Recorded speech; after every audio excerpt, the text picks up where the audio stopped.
ಅವಳೊಂದು ಸಿಗದ ಚಂದಿರ ಎಂದು ತಿಳಿದಿದ್ದರೂ ಏನಿ ಹತ್ತಿ ಮುಟ್ಟುವ ಸಾಹಸ ಮಾಡಿರುವೆ. ಅವಳೊಂದು ಸಿಗದ ಚಂದಿರ ಎಂದು ತಿಳಿದಿದ್ದರೂ ಏನಿ ಹತ್ತಿ ಮುಟ್ಟುವ ಸಾಹಸ ಮಾಡಿರುವೆ. ಸಿಕ್ಕರೆ ತುಸು ನಕ್ಕು ಬಿಡುವೆ, ಸಿಗದೇ ಇದ್ದರೆ ಅವಳ ನಗು ನೋಡಿ ಖುಷಿ ಪಡುವೆ. ನಮಸ್ಕಾರ ವೀಕ್ಷಕರೇ, ಆನ್ಲೈನ್ ಮಗ ಯೂಟ್ಯೂಬ್ ಚಾನಲ್ಗೆ ಸ್ವಾಗತ. ಇನ್ನೂ ಯಾರು ನಮ್ಮ ಚಾನಲನ್ನು ಸಬ್ಸ್ಕ್ರೈಬ್ ಮಾಡ್ಕೊಂಡಿಲ್ಲ ಸಬ್ಸ್ಕ್ರೈಬ್ ಮಾಡ್ಕೊಳ್ಳಿ.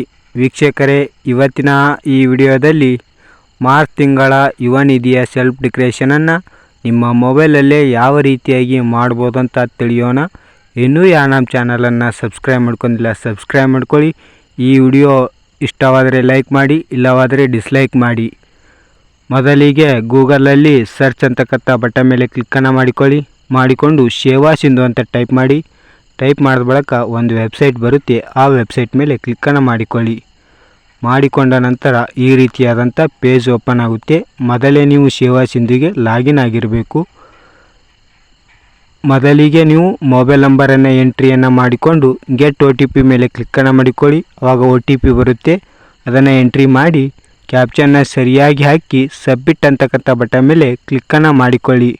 ಕ್ಯಾಪ್ಚನ್ನು ಸರಿಯಾಗಿ ಹಾಕಿಕೊಳ್ಳಬೇಕು. ನಂತರ ಈ ರೀತಿಯಾದಂಥ ಮತ್ತೊಂದು ಪೇಜ್ ಓಪನ್ ಆಗುತ್ತೆ. ಅಲ್ಲಿ ಅಪ್ಲೈ ಫಾರ್ ಸರ್ವಿಸ್ ಅಂತಕ್ಕಂಥ ಮೇಲೆ ಕ್ಲಿಕ್ಕನ್ನು ಮಾಡಿಕೊಳ್ಳಿ. ಕ್ಲಿಕ್ಕನ್ನು ಮಾಡಿಕೊಂಡು ವ್ಯೂ ಆಲ್ ಅವೈಲೇಬಲ್ ಸರ್ವಿಸ್ ಅಂತಕ್ಕಂಥ ಮೇಲೆ ಕ್ಲಿಕ್ಕನ್ನು ಮಾಡಿಕೊಂಡ ನಂತರ ಅಲ್ಲಿ 10 ಇದೆ ನೋಡಿ, ಅದನ್ನು 100 ಮಾಡಿಕೊಂಡ ನಂತರ ಸರ್ಚ್ ಅಂತಕ್ಕಂಥ ಬಟನ್ ಮೇಲೆ ಕ್ಲಿಕ್ಕನ್ನು ಮಾಡಿಕೊಂಡು ಜಸ್ಟ್ ನೀವು ಯುವ ಅಂತ ಟೈಪ್ ಮಾಡಿದ ಬಳಿಕ ಯುವ ನಿಧಿ ಮಾಸಿಕ ನಿರುದ್ಯೋಗ ಸ್ವಯಂ ಘೋಷಣೆಗೆ ಅರ್ಜಿ ಅದರ ಮೇಲೆ ಕ್ಲಿಕ್ಕನ್ನು ಮಾಡಿಕೊಂಡ ನಂತರ ಈ ರೀತಿಯಾದಂಥ ಪೇಜ್ ಓಪನ್ ಆಗುತ್ತೆ. ಅಲ್ಲಿ ಆಧಾರ ದೃಢೀಕರಣ ಅಂತಕ್ಕಂಥ ಮೇಲೆ ಕ್ಲಿಕ್ಕನ್ನು ಮಾಡಿಕೊಂಡ ನಂತರ ನೀವು KYCಯನ್ನು ಮಾಡಬೇಕಾಗುತ್ತೆ. ಸ್ಕ್ರೋಲ್ ಮಾಡುತ್ತಾ ಹಾಗೆ ಕೆಳಗಡೆ ಬನ್ನಿ. ಇಲ್ಲಿ ಆಧಾರ್ ಸಂಖ್ಯೆ ಅಂತಕ್ಕಂಥಲ್ಲಿ 12 ಅಂಕಿಯ ಆಧಾರ್ ಸಂಖ್ಯೆಯನ್ನು ಹಾಕಿ ನನ್ನ ಆಧಾರ ಮಾಹಿತಿ ಅಂತಕ್ಕಂಥಲ್ಲಿ ರೈಟ್ ಮಾರ್ಕನ್ನು ಮಾಡಿ OTP ಅಂತಕ್ಕಂಥ ಮೇಲೆ ಕ್ಲಿಕ್ಕನ್ನು ಮಾಡಿಕೊಳ್ಳಿ. ಆವಾಗ ನಿಮ್ಮ ಮೊಬೈಲ್ಗೆ OTP ಬರುತ್ತೆ. ಅದನ್ನು ಎಂಟ್ರಿ ಮಾಡಿಕೊಳ್ಳಿ. ಎಂಟ್ರಿಯನ್ನು ಮಾಡಿದ ನಂತರ ಅಲ್ಲಿ ಗೆಟ್ ಆಧಾರ್ ಡೀಟೇಲ್ಸ್ ಅಂತಕ್ಕಂಥ ಮೇಲೆ ಕ್ಲಿಕ್ಕನ್ನು ಮಾಡಿಕೊಳ್ಳಿ. ಆವಾಗ ನಿಮ್ಮ ಡೀಟೇಲ್ಸ್ ಎಲ್ಲ ಶೋ ಆಗುತ್ತೆ. ಆಧಾರ್ನಲ್ಲಿರುವಂಥ ಹೆಸರು, ಅರ್ಜಿ ಉಲ್ಲೇಖ ಸಂಖ್ಯೆ, ಪ್ರಮಾಣ ಪತ್ರ ನೋಂದಣಿ ಸಂಖ್ಯೆ, ಸ್ವಯಂ ಘೋಷಣೆ ತಿಂಗಳು ಎಲ್ಲ ಕರೆಕ್ಟ್ ಇವೆಲ್ಲ ನೋಡಿಕೊಂಡು ಈ ಕೆಳಗಿನ ಲೈನನ್ನು ಓದಿಕೊಂಡು ಯುವ ನಿಧಿ ಮಾರ್ಗಸೂಚಿ ಅನ್ವಯ ಅರ್ಜಿಯಲ್ಲಿ ಭರ್ತಿ ಮಾಡಿರೋ ಮಾಹಿತಿಯು ಸತ್ಯವಾಗಿರುತ್ತದೆ ಎಸ್ ಅಂತ ಟಿಕ್ಕನ್ನು ಮಾಡಿಕೊಳ್ಳಿ. ನೋ ಅಂತ ಮಾಡಿದರೆ ಬರುವುದಿಲ್ಲ. ಹಾಗೆ ಸ್ಕ್ರೋಲ್ ಮಾಡುತ್ತಾ ಕೆಳಗಡೆ ಬನ್ನಿ. ಟಿಕ್ ಮಾಡಿ ಸ್ಕ್ರೋಲ್ ಮಾಡುತ್ತಾ ಹಾಗೆ ಕೆಳಗಡೆ ಬನ್ನಿ.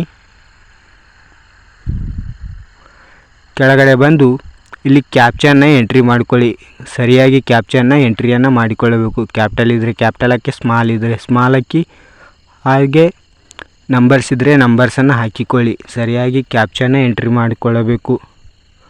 ಕ್ಯಾಪಿಟಲ್ ಇದ್ದರೆ ಕ್ಯಾಪಿಟಲನ್ನು ಹಾಕಿ, ಸ್ಮಾಲ್ ಇದ್ದರೆ ಸ್ಮಾಲ್ ಹಾಕಿ, ನಂಬರ್ಸ್ ಇದ್ದರೆ ನಂಬರ್ಸನ್ನು ಹಾಕಿ. TL567Q ಇದೆ, ಅದನ್ನು ಹಾಕ್ತಾ ಇದ್ದೀನಿ. ಈಗ ಅದನ್ನು ಹಾಕಿ ಸಬ್ಮಿಟ್ ಅಂತಕ್ಕಂಥ ಬಟನ್ ಮೇಲೆ ಕ್ಲಿಕ್ಕನ್ನು ಮಾಡಿಕೊಳ್ಳಿ. ಆವಾಗ ಪ್ರೊಸೆಸಿಂಗ್ ಆಗುತ್ತೆ. ಪ್ರೊಸೆಸಿಂಗ್ ಆದ ಬಳಿಕ ಈ ರೀತಿಯಾದಂಥ ಮತ್ತೊಂದು ಪೇಜ್ ಓಪನ್ ಆಗುತ್ತೆ. ಅಲ್ಲಿ ಡೀಟೇಲ್ಸ್ ಎಲ್ಲ ಕರೆಕ್ಟ್ ಇವೆಯಲ್ಲ ಅಂತ ಒಂದು ಬಾರಿ ಚೆಕ್ ಮಾಡಿಕೊಂಡು ಹಾಗೆ ಸ್ಕ್ರೋಲ್ ಮಾಡುತ್ತೆ ಕೆಳಗಡೆ ಬನ್ನಿ. ಅಲ್ಲಿ ಸಬ್ಮಿಟ್ ಅಂತಕ್ಕಂಥ ಬಟನ್ ಮೇಲೆ ಕ್ಲಿಕ್ಕನ್ನು